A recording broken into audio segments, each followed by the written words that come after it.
Sorry, can I just remind everyone that at the taper there will be a reception, and the flyover will be at 1:30. Thank you.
Good afternoon.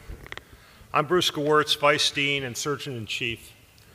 I welcome you on behalf of Dean Shlomo Melmed and our Department Chair, Christina Ferroni. We are all here to remember and celebrate the life of our dear friend and colleague, Randy Sherman, who died on July 18th when one of his engines failed on takeoff in Santa Fe. We are honored by the presence of Randy's son, Max, his brother, Andy, and other cherished members of the Sherman family. At the time of his death, Randy was at the peak of his career.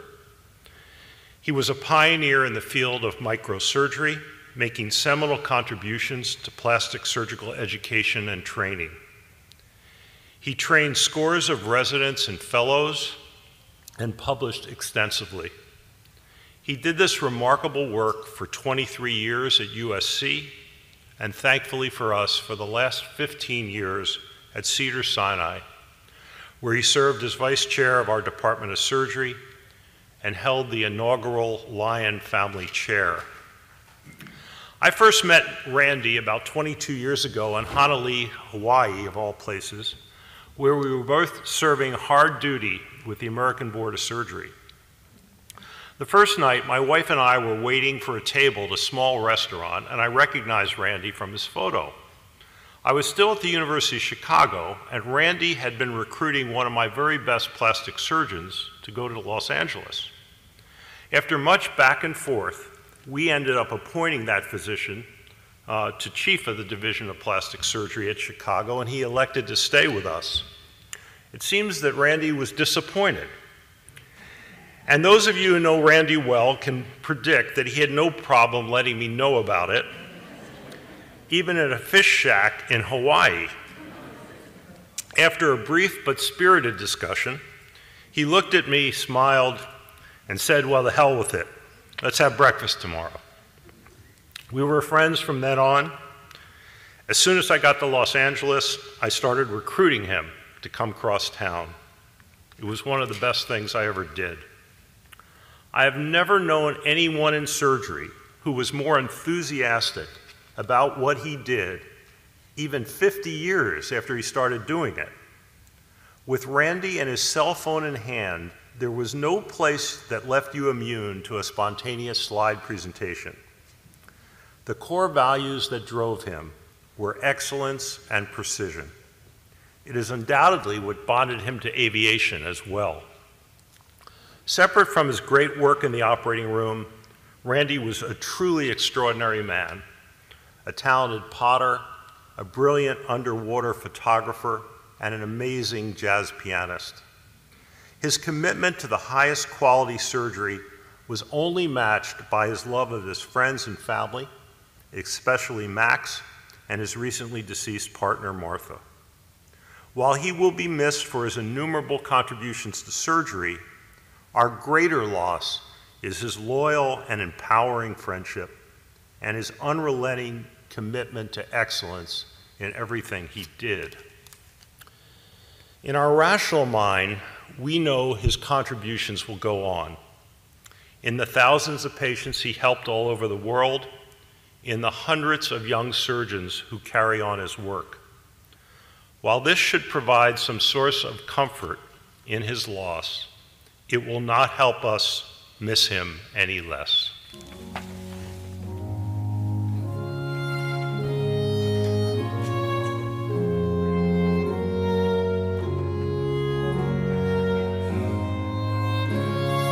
Good afternoon. My name is Dr. Bernie Jaffe. I have the pleasure of knowing Randy probably longer than anyone except Andy in this room. They put up the dates of his life. I met Randy when he was 14, 58 years ago. It's hard to believe it's been such a long time, but it's been an incredible ride. But when I thought about what I would say about Randy, it was sort of describe what I thought about him all the time, which was that he was a man of passion. And I'm going to talk to you about what his passions are. Some of them you're going to know and some of them you're not. The first passion was that of football. He loved football. He held the state record in Missouri as the longest barefoot kick for a number of years. Knowing Randy, you would know that he would never wear shoes if there was an opportunity to do something barefoot, and he did. I first met Randy because he was such an aggressive and hard-playing athlete that he was always injured.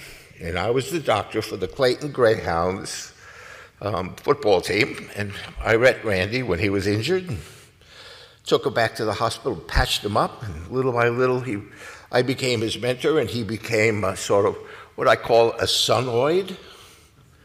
I've looked at Randy as like one of my children, and I became a father for him very early in his life. And we've had an incredibly close relationship for all that period of time. Passions. As you heard, Randy was a great potter. He learned pottery by spending time between his third and fourth year of medical school on a mesa in Mexico, where the deal was he would take care of this tribe of Indians if they would teach him to be a potter. And he did. I have a number of pieces of pottery that he made for me in my house that's real treasures. He was a great underwater photographer. But if you've never heard him play the piano, you have no idea what you're missing. He was a phenomenal jazz pianist. And one of my favorite memories of him was at an American College of Surgeons meeting that we were at together. I was checking out of the Hyatt Regency Hotel, which is where the checkout is on the second floor, and I walked out. It was 4 in the morning. It was some ungodly hour. I walked down, and there was this incredible music permeating the lobby. And I looked down, and there was Randy playing the piano in the hotel just for himself. Nobody was around. As soon as I heard the music, I knew it was Randy. It was really astonishing. Most people don't talk about Randy in terms of his reading. Randy was an avid reader, and he read some of the most interesting things. One of the things that we enjoyed sharing together was specific books, topics that we both enjoyed, mostly about the world. But it's interesting, I've thought about it. I have no idea what Randy's political beliefs are. We never once, in all the years we talked about politics. We talked about the state of the world, how to make things better, how it was being made worse, but we never talked about politics. But he was a great reader, and we exchanged a lot of information over a long time. One of the things I was not crazy about was Randy's passion for dogs. He loved dogs. The bigger, the uglier, the smellier, the better. When you visited Randy, you had to get out of the way of the dogs when he was in the house because you couldn't get by them. They were all there and they were all in the way. I never understood how he could put up with it, but he loved these creatures, just incredibly. I'm not at all going to talk about his love for aviation. It's interesting, we've spent a huge long time together. I've never flown with him. I didn't say no, just never came up. So I'm not going to talk about aviation, and there are obviously people who are going to. I am going to talk a little bit about his love for patients. Randy was the consummate doctor. I mean, he really cared about every single person he took care of, no matter where they came from or what their options were and what was needed. He was an incredibly caring human being. I don't think I can ever remember a time I visited Randy when we went out for dinner, and after dinner he ran back to the hospital just to check up on somebody. I began to expect that each time. We try to make dinner early so he could get back there quickly enough and still get some sleep before he had to come back to work the next day. Randy loved his patients. He loved being a doctor. He was an incredible doctor. He loved operating. I don't get it. I mean, his cases under a microscope took hours and hours and hours and hours. I was a very busy general surgeon. I'm professor of surgery at Tulane and did the same kind of rescue work in general surgery that Randy did in plastic surgery. I could never imagine spending 8 hours doing the same operation. No way. He didn't mind that. I hated it. I mean, I wanted to be done and move on to something else. But he loved it. He was a great teacher of surgery. I remember watching him in high school teaching his teammates how to block and how to tackle. He was a natural. I mean, there was nothing that was done imperfectly that he didn't want to make better and that he didn't think he could teach someone to do better than they were doing it. And he did it with this natural flair and in a very supportive and positive way. He was never demeaning. He was never cast aspersions at anybody. I don't think I've ever heard Randy say a bad word about anybody. And he and I have talked an awful lot of times. He was an incredible teacher. I watched him at the Duke Flap course. I didn't do microvascular surgery, but I was really impressed by how he could pull that off and how spectacular it was. Randy always complained about the fact that he hated writing. Every time we talked when he had an obligation to get a paper done, he complained to me about the fact that he had this paper due. He hated writing. Managed, however, to write about 70 papers, a bunch of books, and many, many chapters. He was a very successful and very productive surgeon. And it was interesting. There's the thing that if I look at that really binds us together in the way I am most proud of, it's related to his membership in the American Board of Surgery. So I was a member of the American Board of Surgery, a senior member, first a member and then a senior member for about 25 or more years. and you have to retire from the board at 65. When I retired from the board, they put Randy in my spot on the board of surgery. And that was sort of the best recollection I could imagine about our relationship. Being on the board itself is an incredible, special tribute. Having your sonoid replace you on the board is almost unimaginable, but happened. Randy loved the underserved. There was no place that was horrible enough that he didn't love it. And I traveled with him a number of times in Operation Smile trips. We had a great time. I worked with him a number of times. He worked for the Operation Smile for a very long time as their medical director. Medical director meant doing quality assurance, taking care of the needy, arranging, making sure that everything went well. I was only able to get Randy to break his vegetarian diet once in Cambodia, when he and I both agreed to eat the local delicacy, which is fried tarantulas.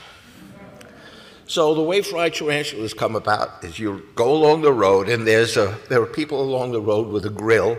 They have hot oil. They take tarantulas out with chopsticks, and they drop them on the grill. They go splat. They keep them there for another couple of seconds, and then they toss them into a plastic bag, and that's one of their great delicacies. Randy and I, under circumstances in which we couldn't avoid it, had to try fried tarantulas. We did. They were okay. So our host, who insisted that I do it, asked me what I thought they taste like. I said I thought they taste like chicken, because everything tastes like chicken. Randy had no idea. He never ate chicken. Randy loved helping others. I had an operation at this hospital about 9 years ago. I woke up and had an incredible problem, and I got an MRI and recognized that I needed help. I sent the MRI disc to Randy. Randy called me the next day after he'd received my MRI and looked and said, "You're on the OR schedule for Tuesday at 10, and at 9 o'clock you're meeting this doctor who's going to do your medical clearance." Worked like a charm. I had my operation at 10, and it was great, and I'm really ever grateful for this hospital and for the surgeon who took care of me. I can understand how he could take care of me. We had a very close relationship, but shortly before he died, one of the residents who I trained, who lives out here and works out here, had a brother who was having occult GI bleeding, who was bleeding, and they had no idea where he was coming from. Randy had no idea who this person was, and Randy was in Italy. I called Randy and I told him what the problem was. He said, "I'll call you back." Within an hour, Randy called and said that he'd arranged for the admission to Cedars of this physician, but a patient, and who was doctor, and made an appointment for his doctor and told me when that was going to happen. He had no obligation to do any of that, and he was in Italy. But within an hour, it was done. The patient came, got care, and went home happily. But that's the kind of doctor Randy was. He loved helping people. He had great friends, and some of them were amazing. Many of you were at the service on Sunday and got to see and meet his friend Bob Crace, who's a great novelist, and obviously Harrison Ford, with whom he flew and was very close. He had great friends. He nurtured them. Everybody who met him knew him, loved him, and he was easy to recognize as a friend. Although he was very busy and very professional, Randy liked having fun. Living in New Orleans, I wanted to get Randy to ride on a float with me in Mardi Gras. Now, I was the float lieutenant for the biggest parade in New Orleans, and being a float lieutenant is much more important in New Orleans than being a department chairman or a hospital administrator. So I was able to get Randy to ride with me after a long time trying to coerce him to do it. It was the worst ride we ever had. Just as the ride began, it began to pour, and we were drowned. And Randy never agreed to ride in Endymion again. I'd worked so hard to get it to happen, and it was a disaster. But Randy has two people in his life he really treasured. Actually, more than two. I remember very well getting a phone call saying that he had been coerced by Elizabeth Daly of USC to go to a football game, and he was told he was going to be sitting next to a lady who has lost her husband who was 30 years older than him, and she was going to sit next to his widow. And Randy wasn't very happy about the prospects. But I remember the next day getting a phone call saying exactly what had happened and who that widow was. That widow was Martha De Laurentiis, and it didn't take very long before they had a really wonderful relationship, and they lived together happily for a number of years. Obviously, the treasure, the passion of his life is his son, Max. Max is a product of a relatively older father. I mean, he wasn't. My kids were born when I was in my young 20s. I was in college, and one in college, one in medical school. Max was born when Randy was older than that. Randy worshiped Max. Randy worshiped Max. Max was the idol of his life. When we talk about passions, if you talk about anything about Randy, the passion was Max. And I've known Max, considered him one of my grandkids literally since he was born. And if you heard him on Sunday, you'd recognize what an absolute treasure this product of Randy and Sandy was. An amazing young person. Final passion, which I'm going to spend just 1 second on, was that Randy loved life.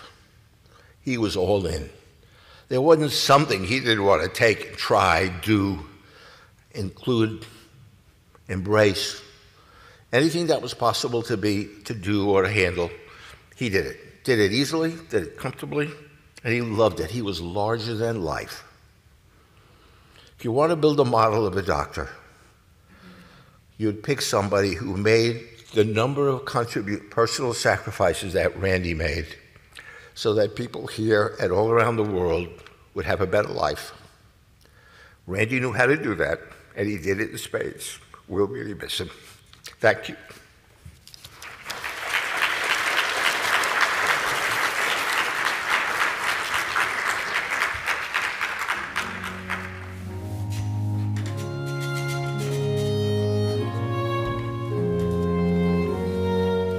Good afternoon. My name's Scott Levin. I'm from Philadelphia. Bernie, I knew that was going to be a tough act to follow, and it has been. Bruce, we're in an academic institution, so repeating the lesson is a good idea, correct? So Sunday was an amazing tribute, and I am so honored to make a few comments about Randy. And I want to express my gratitude. First, Max, where are you? Oh, there you are. To you and Sandy, I had a hug from you, so that's going to help me get through the next few minutes, and had the pleasure of meeting Andy and Valerie and your cousins, Laura and Danielle. And again, Bruce, to you and Christina, thank you so much for this incredible honor. To make a few remarks on a relationship that I've cherished for over 33 years, and I'm very happy to be back here at Cedars. So my first recollection for Randy centers on his unwavering commitment to everything he'd done, but as an academic surgeon, I'm going to talk, Bernie, a little bit more about his commitment to education. Vrajas is in the audience, your chair of orthopedics, and I had organized an American Academy of Orthopedic Surgery instructional course about 35 years ago on extremity trauma, and I wanted Randy to participate.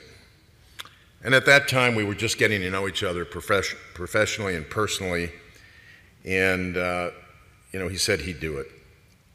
And I sensed his greatness at that time at every level, just when I was getting to know him. Humility. Bernie, you didn't talk about his humility, but I'm going to mention that trait. His humility, his intelligence, his integrity, world-class experience. These were a few of the many qualities that defined Randy Sherman. Loyalty. Loyalty was his watchword. Loyalty to his trainees, his partners, his family, and professional colleagues from around the world. I want to digress just for a second. There's a world-class, very famous plastic surgeon by the name of Ian Taylor in Melbourne, Australia. and I forwarded the electronic program from Sunday to Ian. And he's one of the giants, as was Randy, and Ian sent heartfelt words to me to help me get through today. But Randy was, as you know, he was known and people were loyal to him from around the world. His passion for microsurgery and reconstructive surgery was simply, the doctors in the audience, it was infectious. It was infectious. And everyone knew and respected him, not only here but around the world, locally and globally. So let me come back to the instructional course. Don, you'll appreciate this. Sherman was all in, with the exception of the fact that he forgot to book a hotel room. And as the guy, I'm glad I'm getting some humor here. So, flight check, checklist, manifesto, all this stuff, but he didn't book a room. So I think that the academy was in San Francisco, and he flew up in his plane, and I get a call, and he goes, Levin, I don't have a room. So I said, of course, you can stay with me. So there's a knock on the door about 10 o'clock at night. The instructional course was 7 a.m. And here, as a young attending, I'm worried, is this famous guy Sherman going to show up? And am I going to have somebody on the panel? So knock on the door, I open up, and there's Sherman. T-shirt, flight jacket, jeans, the clogs. And I know we're not too far from Hollywood. I don't know my LA geography, but he looked like, a Hollywood hero, and to me, he was heroic, larger than life, and that's Sherman. So, story goes on. So I insisted, humble me, says, Randy, you're going to take my bed. It was a twin, so we weren't going to sleep together, although could have. I said, Randy, take my bed. I'll sleep on the floor. I'll get a pillow and couch cushion. And so, nope, not doing it. So, typical Sherman fashion, he just spent the night on the carpet with a pillow, and that was Randy. Our instructional course was a huge success the next morning, and our bond grew much stronger and closer over the next 33 years. And we shared a common interest in collaborative, multidisciplinary care. Let me underscore that he was the guru of that, and our emphasis was on limb salvage and microsurgery and hand surgery. And in fact, we wrote 2 books together, one published in 1999. Gunter Germann flew from Heidelberg, Germany to LA for Sunday's service, one of our 3 authors on the book, and flew back yesterday. He's hosting the German Plastic Surgery Society, but that's the kind of commitment that Randy's friends had to him. And the other book was published in 2017, The Three Musketeers. Now, as Randy did throughout his career, he promoted others. You've heard this, never seeking the limelight for himself, but priding himself on identifying young talent in surgeons and advocating for them in a myriad of ways, in professional societies. No, don't put me on the committee, put this young person on the committee. Advocating in their institutions when they're senior chiefs, trying to help them navigate. Mitch, great example is you sitting here at Cedars. And gave career advice freely, often to so many, including myself. Randy Sherman was the ultimate servant leader. Now, as I see it, what was the key to Randy's success? Simply stated, his character. He bonded with those he touched. He connected. He cared deeply. He was principled. He was an advocate in the truest sense of the word, in the sky flying in formation, in the operating room at LA County, at Cedars, in Vietnam, the West Bank. Bernie, pretty interesting Jewish guy operating on clefts in the left bank, God love him, and in all over Africa.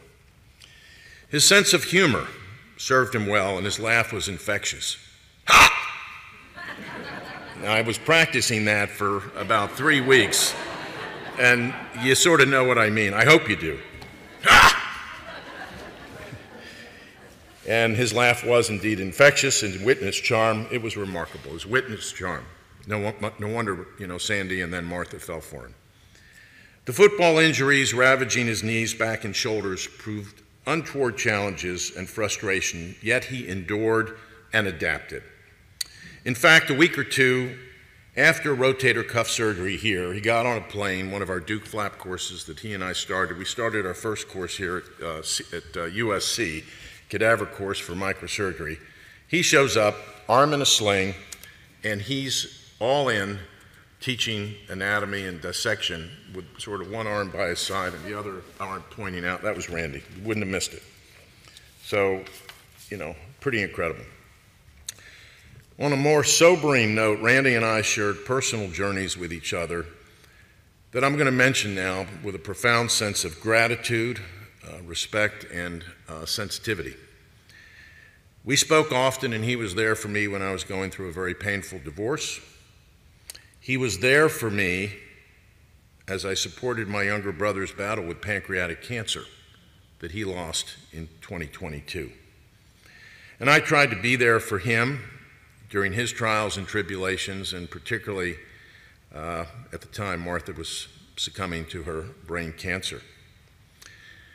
Randy knew what to say, when and how to say things that mattered when I and others needed them the most. In fact, my brother and I sponsored an annual lectureship at Walter Reed Army Medical Center in Bethesda to honor my father, who was a Korean War veteran, got the Silver Star, was buried in Arlington. And my Philip Levin lecturer this year was Randy Sherman. And Randy came, this was just this past May, was masterful, engaging the military enlisted physicians and service and corpsmen, blending aviation principles with principles of reconstructive microsurgery. And the second he sat down at dinner, I'll never forget it, he was like bees around honey. People just gravitated to Randy. I made sure, Christina, that I sat at the other end of the table like this. The residents, everybody just gravitated to Randy. They had never met him. A few weeks later, after the Washington lecture he gave, the name lecture, we were in Bologna at the Rizzoli Institute, and Sherman was there in typical Sherman form, sharing his wisdom and pontificating and talking from the back of the room. And the term Renaissance man has been used about Randy. And I was in Italy at the Rizzoli Institute, where, you know, history is steeped in surgical tradition, and he's a Renaissance man. And the thing that was remarkable was, even though he was a Renaissance man, from previous spine surgery here, he's actually a couple inches taller, so he even looked bigger than he was throughout his trials and tribulations. And you've heard about all of his accomplishments and different things, the music, the aviation. I won't repeat that, but he was a humanitarian. During a recent visit to the Department of Surgery here, thank you, Christina and Bruce, Helga and I stayed with Randy at the home he was renting, but he and Sandy and Max, you grew up in that house. And we walked through the gardens on a bright LA morning. And he was talking about how he had planted and terraced and groomed and cultivated the trees and the plants and the flowers and so forth. It was a beautiful morning. And he was proud of his creation, but critical of some features that he wish he had planned differently. So this was the typical Randy Sherman debrief, a lesson for all of us. I could have done it better. And we're looking at these magnificent flowers and horticulture, and yeah, I should have done this, I should have done that. Debrief that assures quality improvement for the future. Sherman life lessons for all of us, I think. Randy built relationships with people by establishing trust, demonstrating mutual respect, and giving of himself in so many ways. We've heard that. And it wouldn't be unusual for Randy to call me up day or night, I need a favor. This student wants to do a rotation with you. This friend needs a recommendation for an orthopedic surgeon in New York. And I talked to my guys, no offense, Mark, but he wanted my opinion. And my response when I'd get these favors, or this kid from Bologna wants to come over and see you, or from Rome, Ludo Panarella, we made him an adjunct professor. It was the way Randy would ask me that impressed me, never for himself. And it was a badge of honor for me to accommodate the requests that Randy would ask about anything. And over the years, we spoke often, and I would call Randy up spontaneously, and I'd say, Randy, I just need a dose of Sherman today. I need a dose of Sherman. I'm having a bad day. I'm struggling with a flap. Something's going south. Something's happening in my life. And I just want to hear him talk to me. And off we'd go, aviation, flying, Max, you name it. And then sometimes he'd call me, and he'd say, Scooter. And that was his nickname for me. Maybe it'll be a call sign for me as a jet pilot when I come back in another life, but I doubt it. So to close, our pen flap cadaver dissection course for microsurgeries about 10 days from now. And as Randy and I have been together for the last 20 plus years, people from around the world come to that course. So he'll be at a table with somebody from Shanghai or Banda Aceh or someplace in the world. There'll be a young person there wanting to learn. And he was incredible. I actually have videos of him teaching. We did it even virtually during the pandemic. He did a scapular dissection for us, and just incredible. But for the first time in 20 years, Randy won't be with us.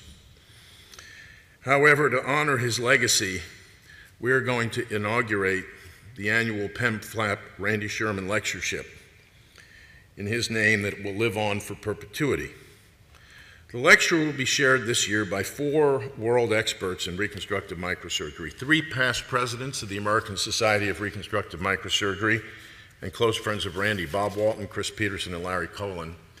And bringing up the rear will be Milan Stevanovic, who worked with Randy at USC for the last 30 plus years. And I've arranged this lectureship this year similar to the 4 vintage planes that flew over the Barker hangar on Sunday. Randy will be missing, but no doubt his influence and what he represented to the brothers and sisters in reconstructive surgery will live on for generations that follow his flight plan that was a plan for success in the operating room and for the patients of the lives that his disciples will touch. Christina, Bruce, friends, thank you very much.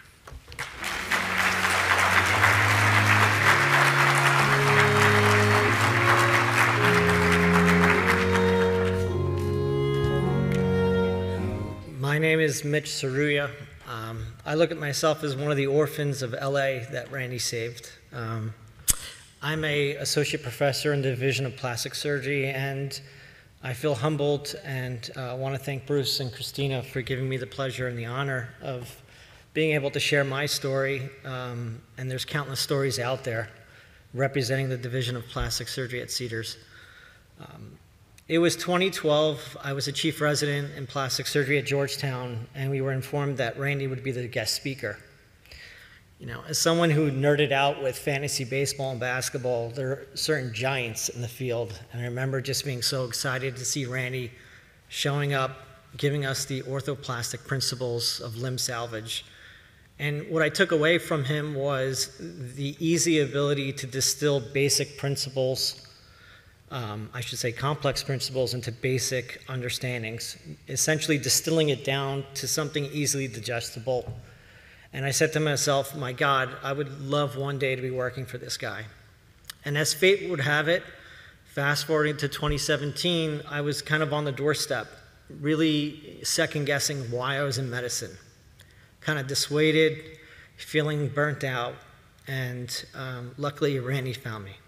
I was at another hospital that'll be unnamed, and they were discussing presentations for the morning.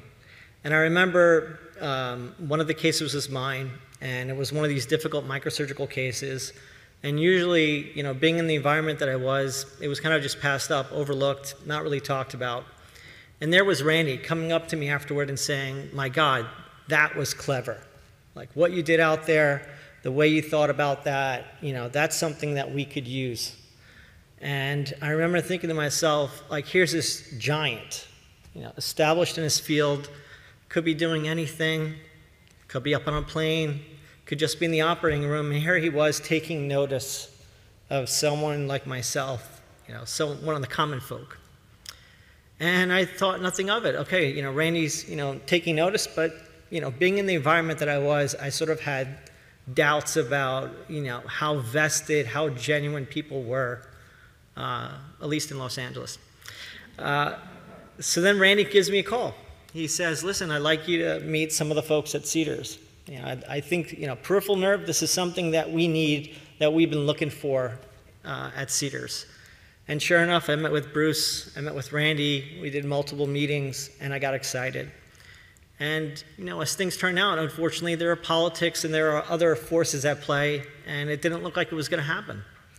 And I remember writing a text to Randy, feeling so despondent, like it wasn't going to happen. And Randy said, now's not the time to give up. Now's the time to dig in, get creative, and build alliances. And that's kind of who he was, you know.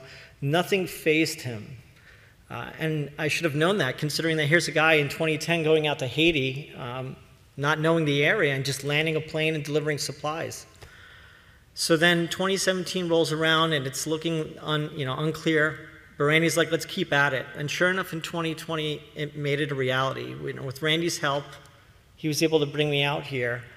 And I will tell you that he restored in me a faith in the field, a passion. You know, I basically drew my energy off of him. And I think that, you know, in terms of the day-to-day, the truisms that he would leave me with, there's so many, I can't even go into just all the detail. But what I truly valued about Randy so much was that he was just a person. He was somebody you could talk to. Not just simply about medicine. You know, you could talk about life advice, something going wrong, life stressors. You know, he would be able to just break it down and take me out of the situation of feeling like I can't get around it. And he would give me the tools that I needed to get there. And that played out throughout the division. You know, whether it was taking Laura up in a plane and sharing with her the passion of flying, you know, to listening to Susie and him talk about their different shows and stuff back in the day, he found time. And I just think that for someone who just had so much going on in his life and the stressors, the fact that he was able to set aside time and to really look at someone, look at anyone in the division, anyone around him, and make that time, it's priceless and invaluable. So just to close, you know, I just want to say that there's no doubt there's a void. I mean, anybody who says there isn't a void without Randy's presence is lying. But I look at it as, you know, the tools that he gave us, the life lessons, we'll carry that throughout our lives and others. And, you know, to quote Randy, and I look back at one of his last texts to me, he said,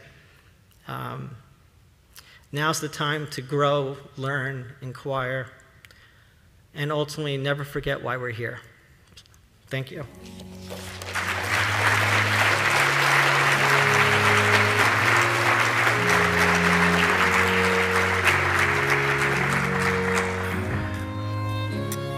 Good afternoon.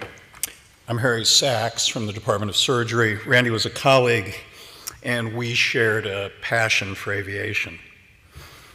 So Randy was a surgeon, and Randy was a pilot, but Randy was not the stereotypical surgeon pilot with a bonanza used occasionally to go to a meeting or on family vacations.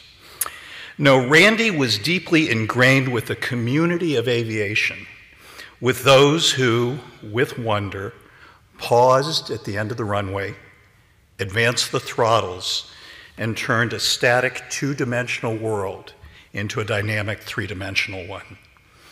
He not only valued the people, he also celebrated the story of flight and the remarkable machines that allow us to soar. Now, if you've been to his office, you'd have seen models of numerous aircraft. These were not just replicas. These represented the broad variety of planes Randy was certified to fly. They included the C-47, which may have carried some of our fathers or grandfathers into Normandy on D-Day. There was his Cessna 310 twin, the Bearcats, the AT-6 Texan, which he flew with his colleagues of the Condor Squadron. The helicopter carried the paint scheme of the LAPD Air Support Division, and of course, that beautiful yellow Stearman biplane. For Randy, the history of aviation was important to be celebrated, and these aircraft, many more than 60 years old, were not meant to sit idly, but to return to their natural element. And so he flew them. He piloted those crafts over air shows and stadiums and parades. And during those flyovers, children would look up and dream, and adults, especially veterans, would gaze skyward and remember. And after today's service, I'll ask that you join us outside for one final flyover in Randy's honor. Now, Randy had some happy places, but if there was one happy place, it was in the open cockpit of his Stearman. More than once, I'd be sitting on the beach, and I'd hear that distinctive sound of the radial engine, and looking up, there was Randy. It was usually in the golden hour before sunset, and I could visualize him. He wasn't looking at the gauges. His head was outside. He was flying that airplane by the sound of the wind through the wires and the feedback of the stick in his hand. Randy served the aviation and medical communities in other ways. He volunteered for Angel Flight West, both transporting patients in need of advanced care, and was on the board, where he helped raise more than $500,000 to carry on its humanitarian missions. As an FAA-designated senior aviation medical examiner, he was qualified to assess pilots and their fitness to fly. He encouraged and mentored me to achieve the same designation. And Randy had a fascinating and diverse gaggle of pilots that would congregate outside his office. But there was one group that held a special place in his heart, the men and women of the Air Support Division of the Los Angeles Police Department, where he was their flight surgeon. And in the wake of his death, I was honored that they have asked me to carry on his legacy. So I went down to the squadron about 2 weeks ago. Randy's picture hangs prominently outside the office on the way to the flight line. And to a person, everyone I met had a Randy story. And it wasn't a Randy story about a medical. It was a Randy story about how they helped a family member with a health issue or inspired a child to go into medicine or aviation. And that's sort of the theme that we've always heard. Now, it's been 2 months since that Tuesday that Randy paused at the end of the runway at Santa Fe. Cleared by the tower, he thanked them for their help and pushed the throttles forward one final time. Shortly thereafter, he reported that he had lost an engine. His voice was calm but determined. He was working the problem just as he would in the operating room. And I have no doubt that Randy continued to work that problem. On that day, however, to quote aviation writer Ernest Gann, fate was the hunter. Now, sometime in the next year or so, the National Transportation Safety Board will issue their findings on the accident. They will investigate mechanical, systems, and human factors. And they will issue a probable cause that will be disseminated. And with that will be Randy's final gift to us. The lessons learned from his death will likely save another pilot's life. It is traditional at an aviator's memorial to recite the words of the poem High Flight. High Flight is a 1941 sonnet written by John Gillespie McGee Jr. and was inspired by his experiences as a fighter pilot with the Royal Canadian Air Force. He wrote the poem and sent it to his parents, exhilarated after completing a flight in his Spitfire to 33,000 feet. He died 3 months later in a training accident at the age of 19. Oh, I have slipped the surly bonds of earth and danced the skies on laughter's silvered wings. Sunward I've climbed and joined the tumbling mirth of sun-split clouds and done 100 things you have not dreamed of. Wheeled and soared and swung, high in the sunlit silence, hovering there. I've chased the shouting wind along and flung my eagle craft through footless halls of air. Up, up the long, delirious, burning blue, I've topped the windswept heights with easy grace, where never lark or even eagle flew, and wall with silent lifting minds I've trod, the high, untrespassed sanctity of space, put out my hand and touched the face of God.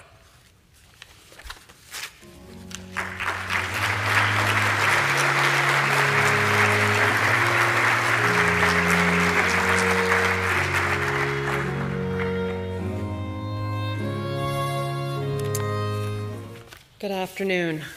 These are hard acts to follow, with all the touching words for Randy, who we all dearly miss. I'm Christina Ferroni. I'm the chair of surgery.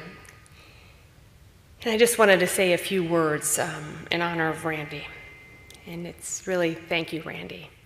Thank you from all your patients, your trainees, your mentees, your colleagues, and your friends. You were the consummate advocate for your team. We all knew we could get a call from Randy at any time, day or night, and it was because he was advocating not for himself, never for himself, always for his team. Randy's academic reputation was legendary. I was fortunate to get to know Randy over the past year. He and I spoke very frequently as we tried to recruit and recruited his mentee, Kurt Citrullo, because Randy had it all planned out. He knew what his succession plan was. He knew when he wanted to step down as chief of the plastic surgery division. He knew exactly how he wanted to change his caseload over the next 3 years. He knew that when he went into retirement, he was going to set up the wound center. The wound center that he was going to lead and be the engine that drove it.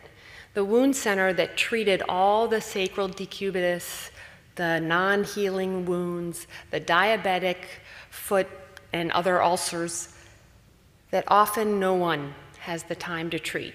But he was going to lead that effort. He had the business plan, he had the academic plan, he had everything ready to go. Because Randy never stepped away from work. He always ran towards it. He always came in the middle of the night to help any patient, any colleague. He did the late night flaps. He flew across the country and across the world to volunteer and help children with craniofacial abnormalities through Operation Smile. Randy had a deep, thundering voice that we're all familiar with. But it was his dedication, service, and advocacy that were far louder than his voice. His work ethic and values made him the incredible educator and mentor that he was to so many, because it was education that he was most passionate about. The training and mentorship of his fellows and residents was always his first priority. He wanted to give them everything he had and more. He lit up with pride when he took people around the operating room, showing off what Mitch Saruya or Ketan Patel or any of his faculty were doing. And he was very excited. On the Friday night before he passed, he and I spent about an hour and a half together talking about how we were going to try to start the Cedars-Sinai plastic surgery residency program. And he was so excited. He was so excited to have another avenue to try to train the next generation of plastic surgeons. But he's not here to do that anymore, but we are here to continue that legacy. And the multiplier effect of his training and innovation will continue to resonate around the world. But there's no question, there was no person that he was more proud of than Max. So when Randy had his eye surgery last spring, he came by the office and he said, "Oh, Christina, I'm going to be out for about a week.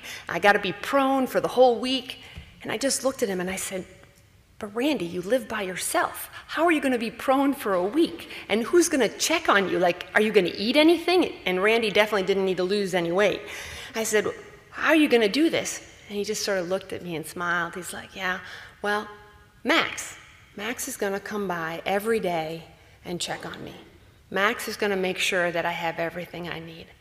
And I looked at him, I said, "Wow, you are really lucky. You have raised a wonderful son." And he just sort of looked at me, smiled, and he said, "That's all his mother." So thank you, Sandy. Thank you. And thank you for all the support that you gave him early in his career, which he was very thankful for. But we know that Randy touched so many lives, and everyone here today and the 500 people who attended the beautiful memorial service at the Barker Hangar in Santa Monica represent just a fraction of the lives that Randy touched. So thank you. Thank you, Randy. for all that you have given to all of us and to the world.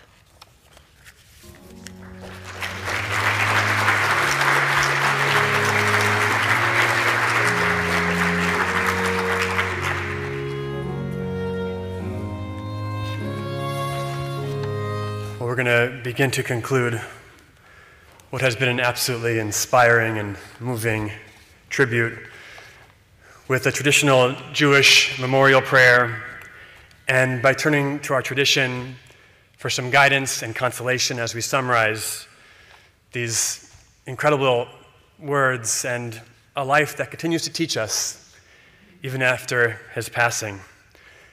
It's perhaps fitting that this service is being held so close to the Jewish high holidays. One of the verses from the Torah that we read this past week was Uvacharta b'chaim, choose life. And Dr. Sherman, and I apologize, I can't refer to him by his first name. To me, I just always had too much respect for him. I looked up to him too much. And he was really a force of life. That's the best way I could summarize him. A very well-accomplished, as we've heard, professional and pioneer in his field.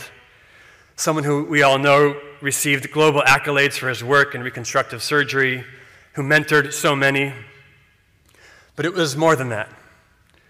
For on the high holidays this week, we'll read the famous line in which God refers to this world as Kihina kachomer piyad hayotzer. God is referred to this world as clay in the hands of the potter. Dr. Sherman was truly an artist of human anatomy, someone who repaired and remodeled amazingly successful functional bodily defects, and as we've heard about, including microsurgeries and some of the most technically complex procedures, just like a sculptor, but on a much grander scale. Though all this talk about his professional acumen leaves out probably the most important aspect and a major theme of the holidays, which we call Machnise Rachamim, the angels of mercy. Mercy, care, compassion, especially for the vulnerable. Not only did Dr. Sherman show that concern for his patients, and we know that his patients included that remarkable reconstructive surgeries he did for children all around the world with previously untreatable birth defects and traumatic injuries, and charities like we heard about, like Operation Smile, but even outside of the public eye, as we heard about a little bit today, the amazing care he took for his wife who died of a brain tumor. He cared for her like a true angel, an angel of support.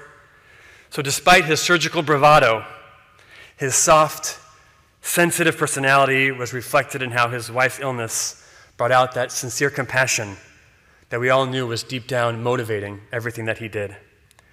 And so may his memory be a source of blessing without end. May he go in peace and rest in peace, for we know that he will find his eternal reward beneath the wings of the divine presence. And so we'll conclude this service with the El Mali Rachamim prayer. If I can ask those who are able to please rise. We'll say it first in Hebrew and then in English. El Mali Rachamim Shochein Bamromim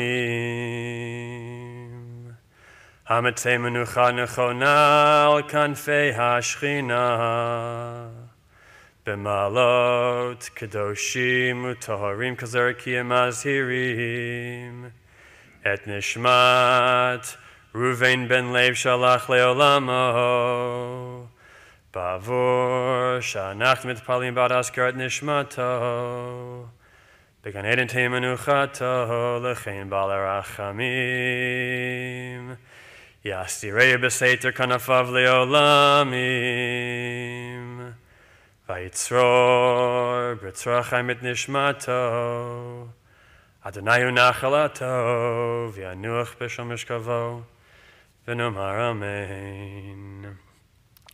O God, full of compassion, who dwells on high, grant proper repose on the sheltering wings of your presence, in the lofty levels of the holy and pure, who shine as the brightness of the firmament, unto the soul of Dr. Randy Sherman.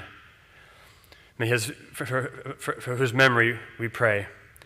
May his repose be in paradise. May the Master of compassion bring him under the cover of God's wings and bind his soul in the bond of life. May the Lord be his heritage, and may he repose on his resting place in peace. And let us say, Amen. Thank you all for coming.